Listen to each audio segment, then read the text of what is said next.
नमस्ते। चलिए आज बात करते हैं भारत के एक ऐसे गांव की जहां के नियम सुनकर शायद आपको यकीन ही ना हो। ये एक ऐसी जगह है जिसकी पूरी की पूरी पहचान बस एक वादे पर टिकी है। और वो भी कोई आजकल का वादा नहीं, बल्कि पीढ़ियों पुराना वादा। तो सवाल ये है, क्या आप किसी ऐसे गांव की कल्पना कर सकते हैं जहां सिर्फ शराब या सिगरेट ही नहीं बल्कि प्याज और लहसुन तक बैन हो? जी हाँ, वही प्याज और लहसुन जो हमारे खाने का रोज का हिस्सा है। सुनने में ये बहुत अजीब लग सकता है, लेकिन ये 100% सच है। तो चलिए जरा और गहराई से समझते हैं। यहाँ की जिंदगी इन्हीं नियमों के इर्द गिर्द घूमती है। देखिए, शराब पर पाबंदी है, सिगरेट, तंबाकू बिल्कुल नहीं, किसी भी तरह का मांस खाना मना है। और सबसे चौंकाने वाली बात, प्याज या लहसुन भी नहीं। यही नियम है जो इस जगह को इतना रहस्यमयी बनाते हैं। तो आखिर ये अनोखा गांव है कहाँ? इसका नाम है मिर्कपुर। ये उत्तर प्रदेश के सहारनपुर जिले में है और यहाँ करीब 10,000 लोग रहते हैं। और हाँ, ये सभी लोग इन्हीं नियमों के साथ अपनी जिंदगी जीते हैं। अच्छा, तो अब हमें ये तो पता चल गया कि नियम क्या है, लेकिन सबसे बड़ा सवाल तो अब आता है, ऐसा क्यों है? इन सब के पीछे की वजह क्या है? इस पहेली को सुलझाने के लिए हमें थोड़ा सा इतिहास में जाना पड़ेगा। हाँ, तो आखिर ये सब शुरू कैसे हुआ? इन इतने कड़े नियमों के पीछे की असली वजह क्या है? जरूर कोई कहानी होगी, है ना? चलिए पता लगाते हैं। देखिए, इस कहानी की जड़ें कोई 10-20 साल नहीं, बल्कि करीब-करीब 400 साल पुरानी हैं। सोचकर देखिए, 17वीं सदी में एक वादा किया गया था। और सबसे कमाल की बात यह है कि आज इतने सालों बाद भी एक पूरा का पूरा गांव उस एक वादे को जी रहा है। और इस पूरी कहानी के केंद्र में है एक शख्स, बाबा फकीरदास। कहते हैं कि वो एक संत थे जो राजस्थान के पुष्कर से यात्रा करते हुए इस गांव पहुंचे थे, और बस उन्हीं ने इस अनोखी जीवन शैली की नींव रखी। तो ये सब हुआ कैसे?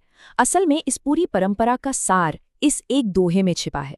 यही वो मूल वचन था जो बाबा फकीरदास ने गांव वालों से लिया था। इसका मतलब बहुत सीधा है, जो भी मेरा शिष्य बनेगा उसे प्याज, लहसुन, तंबाकू, शराब और मांस ये सब छोड़ना होगा। एक तरह से कह सकते हैं कि यही एक दोहा आज भी इस गांव का संविधान है। लेकिन देखिए, ये सिर्फ कुछ चीजें छोड़ने की बात नहीं है, ये एक पूरी की पूरी लाइफस्टाइल अपनाने जैसा है। इसे कहते हैं सात्विक जीवन शैली। मतलब एक ऐसा जीवन जो शुद्धता और शांति पर आधारित हो। ऐसा खाना और ऐसी आदतें जिनसे मन में बेचैनी या शरीर में सुस्ती ना आए। तो ये तो हुई इतिहास की बात, पर ये सदियों पुराना वादा सिर्फ गांव की चारदीवारी में सिमटकर नहीं रह गया। अब देखते हैं कि कैसे इस एक वचन ने मिरकपुर को आज की दुनिया में, मतलब ग्लोबल लेवल पर, एक अलग पहचान दिलाई है। सबसे पहले तो इस गांव की इस अनोखी परंपरा को सरकारी तौर पर भी सराहा गया है। प्रशासन ने इसे ऑफिशियली नशा मुक्त गांव का दर्जा दिया है। ये अपने आप में एक बहुत बड़ी बात है। और बात यही खत्म नहीं होती, इसे वर्चुअस विलेज का खिताब भी मिला है। मतलब एक ऐसा गांव जो नैतिक मूल्यों और अनुशासन पर चलता है। ये नाम इस गांव की पहचान को एकदम सटीक तरीके से बताता है। और जैसा मैंने कहा, ये सिर्फ एक लोकल कहानी नहीं है। मिर्कपुर का नाम इंडिया बुक ऑफ रिकॉर्ड्स में दर्ज है, एशिया बुक ऑफ रिकॉर्ड्स में भी। और तो और इसका जिक्र Guinness book of world records के सिलसिले में भी आता है। हालांकि ये पूरी तरह से कंफर्म नहीं है, पर सोचिए ये कितना कमाल का है। ठीक है, ये सब रिकॉर्ड्स और पहचान अपनी जगह हैं, लेकिन आज के मॉडर्न जमाने में ये परंपरा असल में कैसी दिखती है, इसकी जमीनी हकीकत क्या है? चलिए अब जरा इसकी कुछ और परतों को भी देखते हैं। तो हाँ, ये परंपरा आज भी जिंदा है, और इसका सबसे बड़ा सबूत है वो मेला जो हर साल बाबा फकीरदास की समाधि पर लगता है। ये बहुत बड़ा मेला होता है जहाँ सिर्फ गांव के लोग ही नहीं, बल्कि दूर दूर से लोग आते हैं। ये मेला ही इस विरासत को आगे बढ़ाने का एक बहुत जरूरी जरिया है। पर हमें सिक्के का दूसरा पहलू भी देखना चाहिए। एक तरफ तो मिर्गपुर नशामुक्त समाज का एक बेहतरीन मॉडल है, लेकिन दूसरी तरफ हमारे पास कोई पक्का डेटा नहीं है कि गांव का हर एक इंसान इन नियमों को कितनी सख्ती से मानता है। और ये जो प्याज लहसुन पर बैन है, ये तामसिक भोजन वाली गहरी आध्यात्मिक सोच से जुड़ा है।